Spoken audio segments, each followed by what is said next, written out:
Hi, I'm Sarah Becca Martin, and I work here at Heritage University as the Administrative Assistant to the Associate Provost.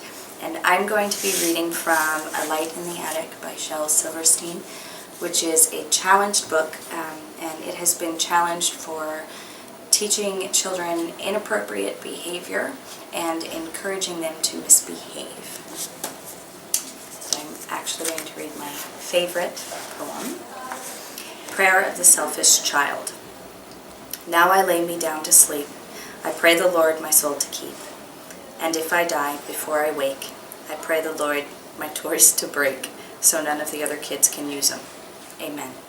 My name is Maurice, and I'm going to be reading a passage from The Great Gatsby. And The Great Gatsby is banned because there's sexual references and there's adultery in the book.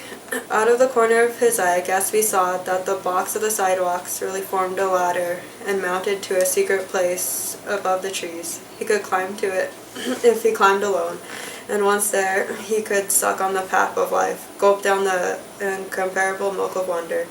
My name's Pam Root. I'm assistant professor at Heritage University. The book that I'm going to be reading today is Where the Wild Things Are, Stories and Pictures by Maurice Sendak. And it's been challenged repeatedly on the grounds of encouraging the belief in witchcraft and superstition and of being frightening for children. The night Max wore his wolf suit and made mischief of one kind and another, his mother called him Wild Thing, and Max said, "I'll eat you up." So he was sent to bed without eating anything.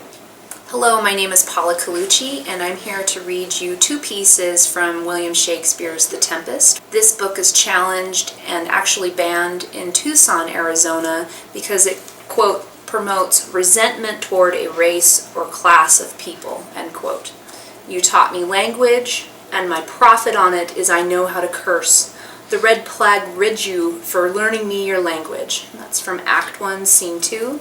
He continues his cursing of his masters who hurt him.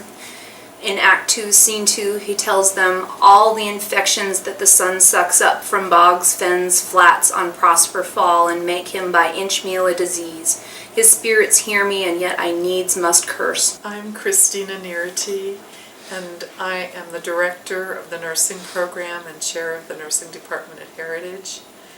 I have chosen as my banned book selection a passage from Alice Walker's The Color Purple. It's one of the most banned books in the United States for its portrayal of explicit sex, for its portrayal of homosexuality, for language, for the word N, the N-word.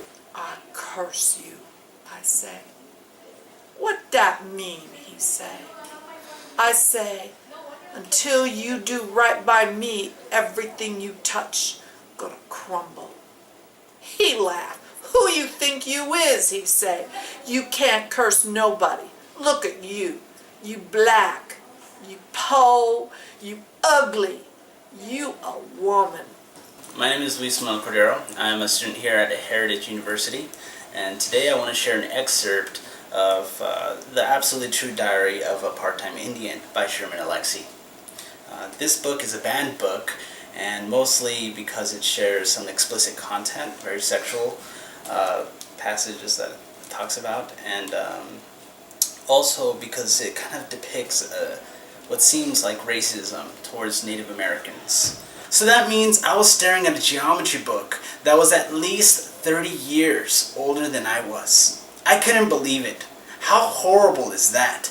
My school and my tribe are so poor and sad that we have to study from the same dang books our parents studied from. That is absolutely the saddest thing in the world. And let me tell you, that old decrepit geometry book hit my heart with the force of a nuclear bomb. My hopes and dreams floated up in a mushroom cloud. What do you do when the world has declared nuclear war on you? Hello, my name is Katie Beth Shin. I'm one of the librarians here at Heritage, and the book that I'm reading from today is called Speak by Laurie, Halse, Anderson. It's been banned in several schools because of the use of coarse language and also because there is a scene of sexual assault that some critics have labeled as pornographic. They herd us into an assembly that is supposed to be a democratic forum to come up with a new school mascot. Who are we? We can't be the Buccaneers because pirates supported violence and discrimination against women. The kid who suggested the shoemakers in honor of the old moccasin factory is laughed out of the auditorium. Warriors insults Native Americans. I think overbearing Eurocentric patriarchs would be perfect, but I don't suggest it. Hello, my name is Daryl Parks. I'm the reference librarian at the Heritage University Library. And today I want to read a passage from The Lord of the Flies by William Golding. This book was challenged in North Carolina on the grounds that it was, quote, demoralizing inasmuch as that it implies that man is no more than an animal, unquote. You are a silly little boy, said the Lord of the Flies. Just an ignorant, silly little boy. Simon moved his swollen tongue, but said nothing. Don't you agree, said the Lord of the Flies. Aren't you just a silly little boy? Simon answered him in the same silent voice. Well then, said the Lord of the Flies, you'd better run off and play with the others. They think you're batty. You don't want Ralph to think you're batty, do you? You like Ralph a lot, don't you? And Piggy, and Jack. Simon's head was tilted slightly up. His eyes could not break away, and the Lord of the Flies hung in space before him. What are you doing out here all alone? Aren't you afraid of me? Simon shook. There isn't anyone to help you, only me, and I'm the beast. My name is Dalton Madison, SJ Vice President at Heritage University, and my book is And Tango Makes Three. This is a banned book because it does challenge discrimination in a sense that it has aspects of homosexuality within this book. Roy and Silo were both boys, but they did everything together. They bowed to each other and walked together. They sang to each other and swam together. Wherever Roy went, Silo went too. They didn't spend much time with the girl penguins, and the girl penguins didn't spend much time with them. Instead, Roy and Silo wound their necks around each other. Their keeper, Mr. Gramsey, noticed that the two penguins and thought to himself, they must be in love. Roy and Silo watched how the other penguins made a home, so they built a nest of stones for themselves.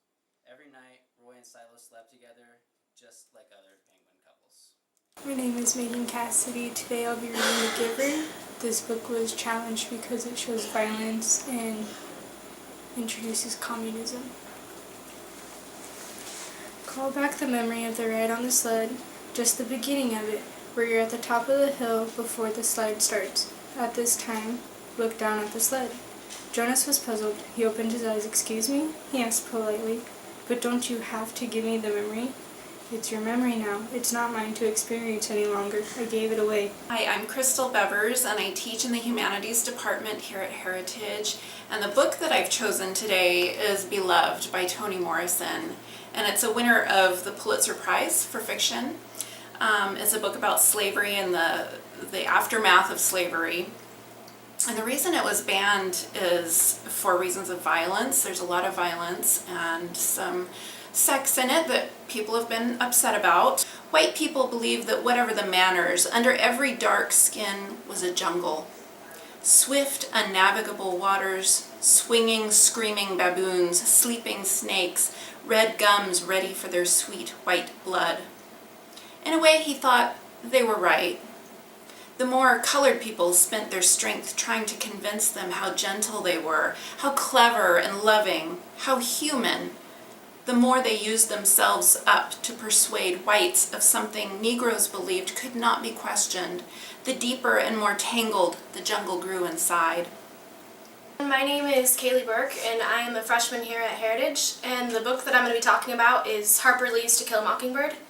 This book has been frequently challenged in many schools and places, public libraries, and the reason being, mainly, is certain language that's used throughout the book that are racially inaccurate or just derogatory. Some N-word that is used throughout, I think about 48 times throughout the book to describe African Americans.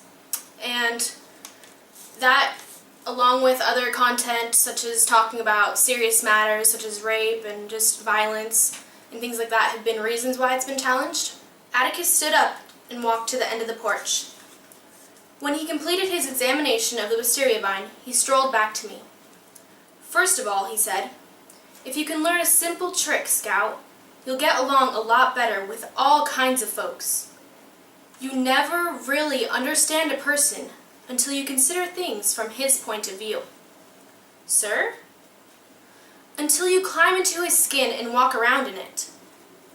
Atticus said I had learned many things today, and Miss Carolyn had learned several things herself. She had learned not to hand something to a Cunningham, for one thing, but if Walter and I had put ourselves in her shoes, we'd have seen it was an honest mistake on her part. We could not expect her to learn all Macomb's ways in one day, and we could not hold her responsible when she knew no better. Hi, I'm Melissa Filkowski, and I brought one of my books, Where the Sidewalk Ends by Shel Silverstein. This in particular was criticized for having children have ideas of being slovenly and messy, and so maybe that's why. One sister for sale, one sister for sale, one crying and spying young sister for sale. I'm really not kidding, so who'll start the bidding? Do I hear a dollar? A nickel? A penny? Oh, isn't there any one kid who will buy this old sister for sale, this crying and spying young sister for sale? My name is Erin Etherington. I am currently a graduate student at Heritage University for the Masters of Arts in Medical Sciences program, and I also work as a tutor in the Academic Skills Center. Today I will be reading from Alice in Wonderland by Lewis Carroll. There was a book lying near Alice on the table, and while she sat watching the White King, for she was still a little anxious about him and had the ink all ready to throw over him, in case he fainted again. She turned over the leaves to find some part that she could read. "For it's all in some language I don't know," she said to herself. It was like this: YKCOWREBBAJ. Hi, my name is Norma Ortiz, and my major currently is Business Administration. The book that I chose was The Great Gatsby from Scott Fitzgerald. And the reason that this book is banned is because it has sexual reference and it has profanity. A penniless young man without a past, and at any moment the invisible cloak of his uniform might slip from his shoulders. So he has made the most of his time. He took what he could get, ravenously and unscrupulously. Eventually he took Daisy, one still October night. Took her because he had no real right to touch her hand.